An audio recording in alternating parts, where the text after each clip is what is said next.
week in Iowa, trade, not aid, is the message from Iowa farmers. Then a new Iowa poll out shows the latest on the presidential race, plus new information about E15 and President Trump, and how are politicians reaching the refugee population in Iowa. Hi, everyone, and thank you so much for joining us here on This Week in Iowa. I'm Sabrina Ahmed. This week, the Trump administration unveiled a $16 billion, with a B, aid package for farmers. It's meant to help these producers as the ongoing trade war with China continues to impact their bottom line. A similar aid package was announced last year. So joining me now is one of the farmers who has been hit by the trade war, and that is Grant Kimberly, a soybean and corn farmer from near Maxwell. Welcome back to the program. Thanks, Sabrina. Glad to be back. Okay, so first of all, tell us how the trade war is impacting you personally. Well, from a personal standpoint, China is one of our biggest markets for soybeans. About a third of all the soybeans grown in the United States end up in China. So when you lose that market, our exports are down by 89% to China right now. You know, it's going to have an impact on prices. And we've seen prices of soybeans drop maybe about $2.50 a bushel in that period of time. So this aid package was announced on Thursday. Talk to us about what your reaction to that was. Well, first and foremost, we wish that the trade disagreement would have a resolution in the near future. We want to see, we want to be able to sell for the market, so we hope that we can get a trade deal here in the near future. But we understand the big picture issues that are being discussed between the two governments and the countries, and trying to sort out intellectual property rights and all those other things. So in the meantime, farmers are taking the brunt of the retaliation when it comes to this trade war. China's retaliated very hard with a 25% tariff on U.S. soybeans. And so we're not selling many soybeans to China. And so when the announcement came out to help farmers through this period of time, I think most farmers, while this is not ideal, are very appreciative of having this as an opportunity to get us through in the short term. So about how much money are you expecting to receive, and how does that compare to how much you would be getting if the markets were just open? That's hard to know right now because USDA, the Department of Agriculture, just came out with the program yesterday, and or just earlier this week, and so they haven't gotten down into the details of exactly what it's going to be. They've indicated it could be something similar to what they did last year, but certainly from a soybean perspective, if you're talking $2 or $2.50 a bushel, you know, that's a lot of money that farmers are losing probably right now without something like this, $100 or more an acre. So we're hopeful that this will be something that can help bridge the gap, but probably by no means will it get us back to being whole, though. So that's going to be the challenge, but this will get us closer. Do you feel like, as this trade war continues and then China finds markets elsewhere, other places to purchase the soybeans that they need, that this will end up hurting us in the long term, even if a trade deal does come to fruition?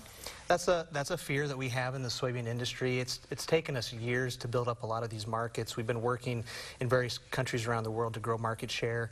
In China in particular, we've been working since the late 1980s, working with growing exports to the livestock industry. So we're worried that they might shift some of their demand to places like Brazil and Argentina.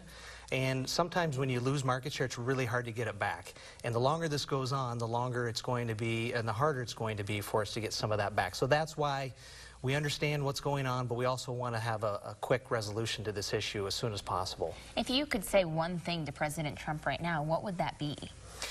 Farmers certainly understand what's going on and understand the big picture issues that have been really going on probably for 15 or 20 years between the U.S. and China, so it's very complicated. But we hope that he can come to a resolution, find that middle ground, that common ground with the Chinese leadership here in the near future, so we can hopefully resume normalized trade, because farmers want trade, not aid, as we've heard said many, many times, and we want to be able to get our income from the marketplace. We just have about 30 seconds left, but why do you think average Iowans who aren't farmers should be concerned about what's happening with China? China, again, is such a large market from an agriculture standpoint, and 25 to 30% of Iowa's economy is impacted by agriculture. Whether or not you work for John Deere or a seed company or in the insurance industry, finance industry, agriculture has a big impact whether or not you're a farmer or any of those other businesses. So hopefully long term we can get a resumption of the markets for farmers in the industry. Grant Kimberly, thank you so much for being here. Thank you. We appreciate it. Short break, we'll be right back. My dad kidnapped me and held me hostage. At the compound, they say, he built in preparation for the end of the world. I was in a trailer with no running water. Was he protecting his son? You tried to convince me I was in a cannabis-induced psychosis. Or isolating him? What right do you have to take him away from his family? He came out to be with me. I was kidnapped. If you're going to lie, then we're never going to be able to move forward. Next, Dr. Phil. Monday at 4 on Local 5. Adventureland Park is now open weekends. Enjoy an entire summer of fun with a season pass including Adventure Bay and the Phoenix. Our new spinning roller coaster coming in June. Season passes are only $140 until May 31st. Get yours today on our website at adventurelandresort.com. Come on over to Adventureland. You're gonna love it at Adventureland. From casting for fish to cruising the lake, Fleet Farm has what you need for a day out on the water. Whether it's keep her running like new season, not sharing this spot with anyone season, or even best day ever season. There's a reason people say, if Fleet Farm doesn't have it, you don't need it. Because we have it all. Fleet Farm. Built for real life. Summer's here, and with a great deal on a new Toyota, you can do all the things that make the season so much fun. Like go biking, Mother's Day, glamping, graduations, music festivals, motocross, zip-lining! Get 0% APR for 60 months on a new 2019 Highlander, or get 0% APR for 60 months on a new 2019 Sienna. To find your nearest Toyota dealer, visit buyatoyota.com. Your summer starts here. Toyota, let's go places. From the capital city, you're watching This Week in Iowa with Sabrina Ahmed, getting to the heart of what's happening in Iowa politics. Welcome back, everyone. Joined now by Pat Reinard with the progressive blog Iowa Starting Line. Pat, welcome back. Yeah, thanks. Okay, so you made some news earlier this week with a new poll that you released with Change Research. Right. So here are the highlights. Both Joe Biden and Bernie Sanders are getting 24% of the vote among Democratic caucus goers in Iowa. Pete Buttigieg is at 14%, Elizabeth Warren 12%, Kamala Harris 10%. There is about a 3.9% margin of error here. So first of all, tell us your reaction to the results. Well, the main takeaway here is that Biden is actually tied with Sanders, right, which is not one of his best polling results in quite a while. There's been a lot of national polling on him and polling in other early states where he's been up anywhere between 10 and 20 or even 30 points. The Change Research, they did a poll in South Carolina just before their Iowa one where I think he was up 31 points over Sanders, which was he was in second. And so that's the most interesting part here, that it seems it's a much more open, much more competitive contest here in Iowa. But do you think it's just name recognition, or do you believe that they truly, one of them will be the winner in the end? Who knows? It's too far out. Allow me to make you make a prediction. Yeah. I think some of the national polls are more based on name ID, and I think as time has gone on, you've seen Sanders kind of start to move down in a lot of different polls as more people get in and you start to learn about them. Here's some more. There's the interesting thing with ours is that you've got 5 different candidates at 5% or more. Beto O'Rourke is in there at 5%, and then most all the rest of the field is between 0 and 2%. It's tough to get up there when you have 24 candidates running, but pretty much anybody over 2% at this point is doing okay. Which is funny. You would think that would be a bad thing, but this kind of, you liken this to the Republican primary of the last go-around when there were 17 candidates. Yeah, and we'll probably have times where, 1 or 2 candidates have little rises and falls during a month where they get hot. Maybe they have a real good debate performance or something like that, or blow up on social media. Beto O'Rourke was doing better earlier on this year when he first kicked off, and he's kind of cooled off a little, but he's still around. Pete Buttigieg is interesting that he's in a pretty good, solid third place in our poll. Yeah. And he's been seeing poll results like that for quite a while. So it doesn't seem like Buttigieg has, just had a moment, but it seems like he's here to stay. Let's take a look at another interesting part of your poll, which was who caucus goers are choosing as their second choice. Sure. Warren comes in first for this poll, first for second place, polling at 19%. Biden second for second place at 16%. Harris 15%. Sanders 14%, and then Buttigieg at 11%. Okay, so what are your thoughts on the candidates selected as second choice among caucus goers, and what does that say? Yeah, so, well, I mean, it's really important to poll who the second choice is, because here in the Iowa caucus, you got to get to 15%. If you don't do that, then you're not viable and you pick somebody else. Warren, in this part where she's the top second choice, there's a lot of other questions in the poll where she polls real highly, just not as the first choice. And I think that shows that Elizabeth Warren has a lot of really good underlying strength throughout with the likely Democrat caucus goers. So, whenever she has some kind of moment in a debate, I think you could see her rise on up. I think that she's going to be in contention for the top spot for a long time here in Iowa. Where she'll rise up and maybe not fall. Sure. Yes. Okay, so in this poll, do you believe, or in the caucus, do you believe that there is a room for some of those lower tier candidates to grow? Amy Klobuchar, Cory Booker, some people with pretty good name recognition. Yeah, there is. And it's always tough in these polls where you ask a horse race and you slot them into that. But also in this poll, Cory Booker, like Warren, had a lot of real good underlying numbers. I think he was only at 1% here, but he was up there when you asked, like, which are some of the candidates you're most excited about or that you think are smart or motivating and that kind of thing. So there's, for someone like him, he's well known now. He just hasn't kind of had that breakout moment yet. And so it's good for folks like Booker and Warren who have large campaign teams in the state who will all be, geared up and ready for when their moment comes. Okay, and also they have to pay them. Yeah. And yes, so exactly. This is all That's true. Fundraising dollars will come into play here as well. It will, and it'll be interesting to see if all these candidates can maintain the fundraising necessary to field a very large ground game in Iowa, because any of these folks could have a nice moment in a debate, but if you've only got 5 staff in Iowa, it's hard to make all those calls and be like, okay, do you want to commit to our candidate now? All right, Pat Reiner, thank you so much. Thank you. We appreciate you being here. Short break, we'll be right back. What makes the Gracious family of classic homes different from everyone else? At Gracious, we believe the home is the heart of the family. For nearly 45 years, the Gracious family has been designing and crafting the finest homes in the Des Moines metro and surrounding areas. From move-up buyers to empty nesters and everyone in between, we help families turn their dreams into reality. We offer high-quality homes at affordable prices that are as unique as your family. The Gracious family of classic homes. We build dreams. Do you know what awesome is? This boy. His dogs. And his mama's peace of mind.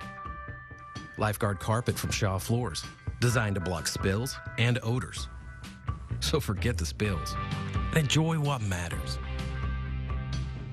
Come to Louis Floor Covering, over 50 years in business.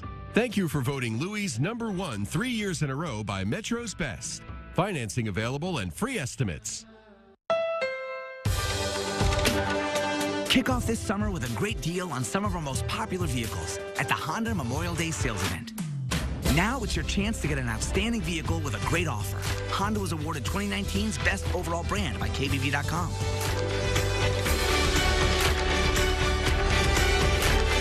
Visit your Honda dealer today for a great deal at the Honda Memorial Day sales event.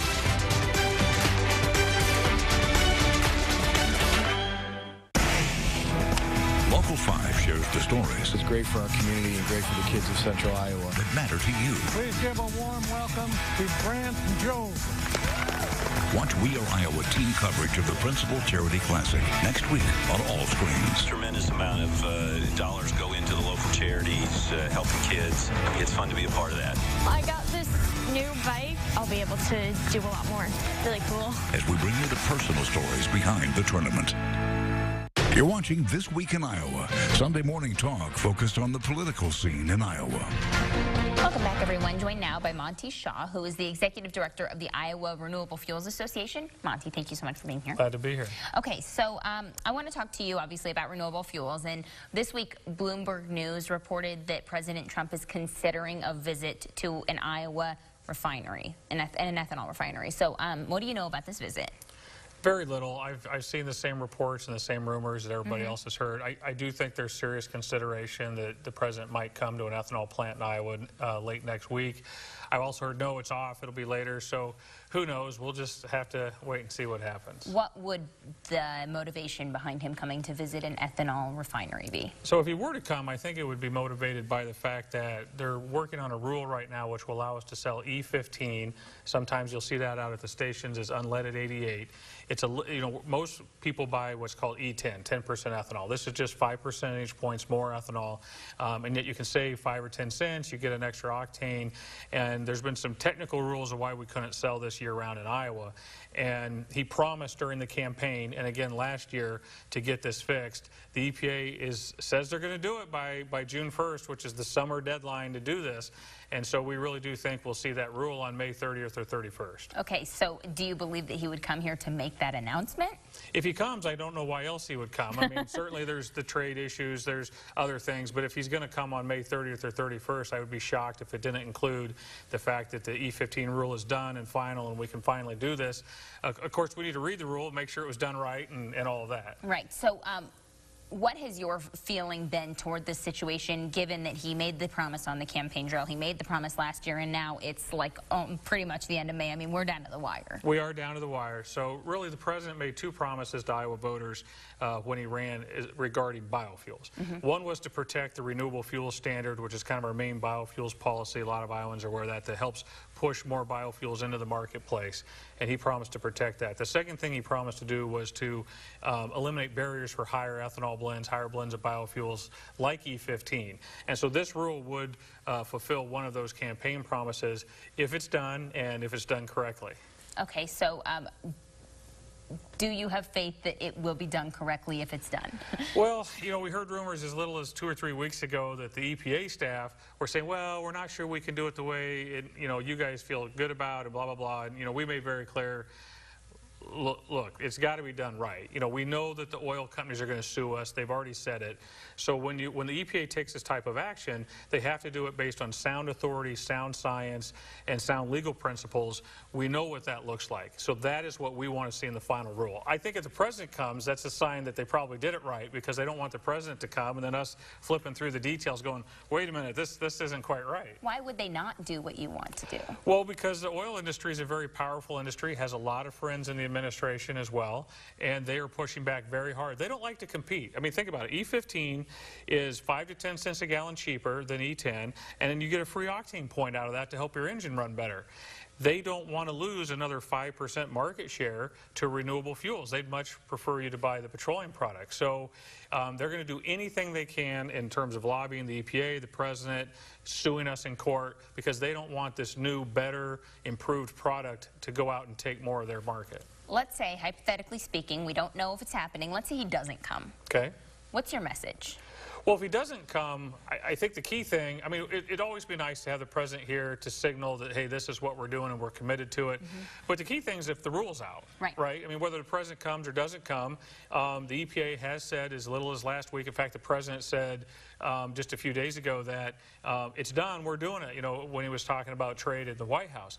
So the key thing is for the rule to be out on time and to have the defensible, the right reasoning behind it so that it will hold up in court. And then retailers, we have many retailers here in Iowa that are offering E15. I think we're up to almost 200 now, and many more kind of waiting to see if they can do this.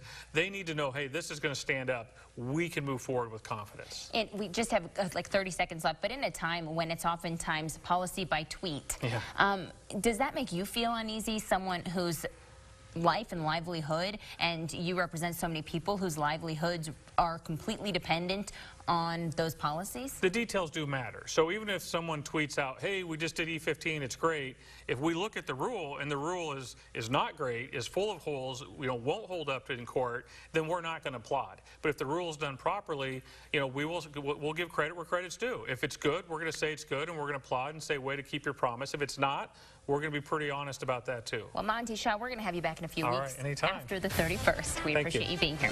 Short break, we'll be right back. One of the best ways to enjoy Des Moines summers is to experience great food and wine. Hi, I'm Sabrina Ahmed, and I invite you to join Local 5 NCW Iowa 23 for Wine Fest Week. There's something for every taste, including 2 big community events to finish the week. June 7th, try wine and hors d'oeuvres from local restaurants at Principal Sips in the City. Then on Saturday, enjoy an upscale flair at the Willis Grand Tasting. Go to weareiowa.com to learn more about these great local events. Cheers.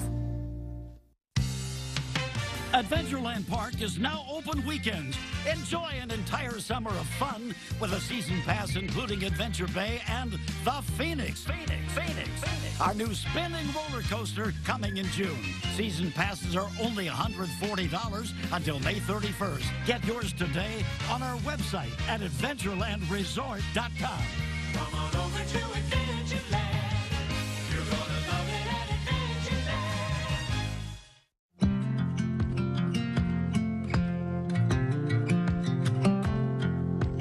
We do a lot to protect the ones we love, including our pets.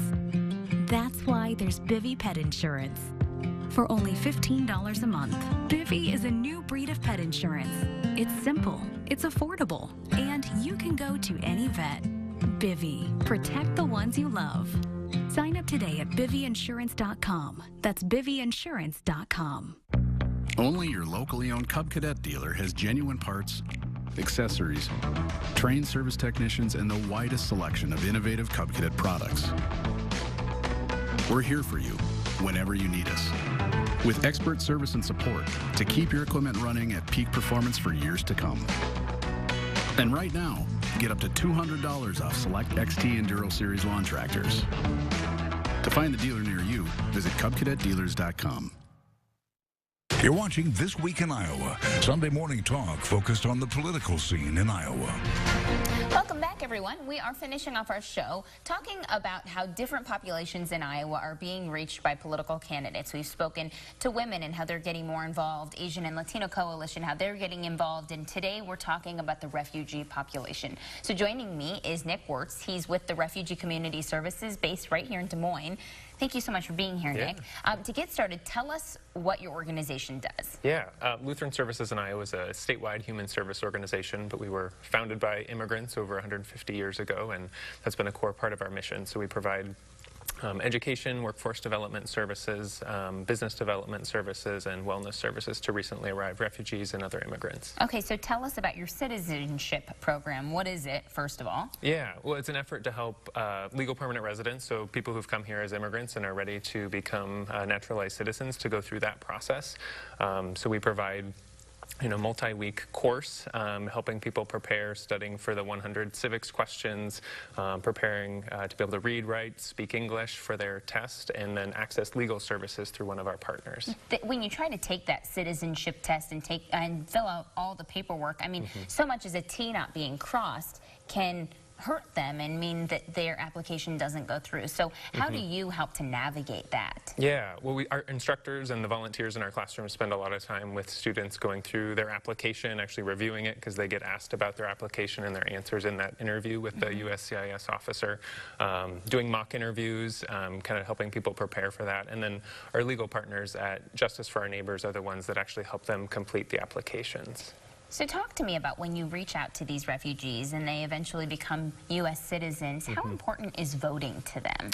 Yeah, they're really excited to be able to participate. I mean, many of them were not wanted in their home countries. They spent many years, sometimes decades, in another country where they weren't citizens, living in a refugee camp or another city where they didn't have rights to vote. And so to be here and to be a citizen of a country and be able to participate in our government's really exciting to them, and so they all look forward to that opportunity to vote. What kind of outreach are you seeing from candidates, both on a national level, but also on a state level and a local level, to reach out to refugees? We haven't had as much on the federal level, the national level. We would certainly welcome it, if candidates wanted to come and meet with people who've come to Iowa through the refugee program. We'd love that and could help make those connections.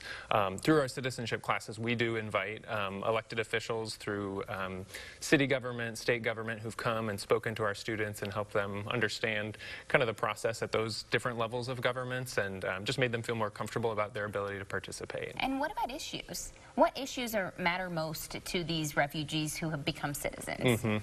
Well, immigration is certainly a very important one, and some of the recent immigration policies have made it challenging for families to be reunified. Once they're here, they may have family members who are still back in the home country or in a refugee camp, and with decreasing numbers of immigrants who are able to enter the United States, that's made it challenging. I sat in on a class this winter, and there was a question about snow removal for a city councilwoman. So, I mean, it kind of runs the gamut, but they're interested in how their local community works as well. They are people participating in our communities as well, so they have the same wants and needs as everybody else, right? You got it. Yep. So what's your message to people at home who are learning about refugees, and what do you want, how do you want them to get involved? Yeah, there's a whole host of ways to get involved, from showing up at the airport when families are arriving and helping them getting settled in. Through LSI, we have a number of opportunities to get involved in the classroom. Our citizenship instructors work with volunteers to work one-on-one or in small groups with students. We have some tutoring opportunities. Many of the participants in our program are also former farmers, and so they are starting small farming businesses and are selling at local farmers markets in the community. So we invite people to get involved however they see fit. And what about your message to elected officials or people who want to be elected officials, whether at a federal level or a state level? What is your message to them regarding refugees? Yeah, I think just to remind them that, as a state, as a country, we've historically been welcoming to all people, and particularly those who have serious humanitarian needs, and would love to see them advocate for stronger policies to welcome more people here. Wonderful. Thanks so much for being here. Short Thanks. break. We'll be right back. This is important news for people who have been exposed to the weed killer Roundup in commercial settings and later developed non-Hodgkin's lymphoma. According to the World Health Organization's research on cancer, the active ingredient in the weed killer Roundup, glyphosate, can cause cancers such as non-Hodgkin's lymphoma. If you or a loved one were exposed to Roundup in a commercial setting such as farming, landscaping, or golf course maintenance, and then developed non-Hodgkin's lymphoma, you could be eligible for a cash award and medical expenses. If you or a loved one were exposed to the weed killer Roundup and were then diagnosed with non-Hodgkin's lymphoma, call the law offices of Davis and Crump right now to see if you are eligible for a cash award and medical expenses. Our first consultation is free, and we don't get paid unless you get paid. Call now. Operators are standing by. Being a disabled veteran and to have a tooth pain on top of severe PTSD will take you down in the dump. After several denials, when I went to Aspen Dental, they gave me a free exam, free x-rays. The doctor comes in and he's like, you are in pain, so we're going to get you taken care of. I had no insurance. At Aspen Dental, we're all about yes. Like yes to flexible hours and payment options. Yes to 0 down and 0 interest. And yes, we'll take care of you no matter what. Call now at 1-800-ASPEN-DENTAL. Dreams can be scary. Can we unlock clues about our physical health? She sees the cancer where it's being operated on. A week later, she walks in, and it's the woman from the dream. The Doctors. Monday at 3 on Local 5. Thank you so much for joining us here on This Week in Iowa. Have a safe, warm, hopefully dry Memorial Day holiday. We'll see you again next Sunday.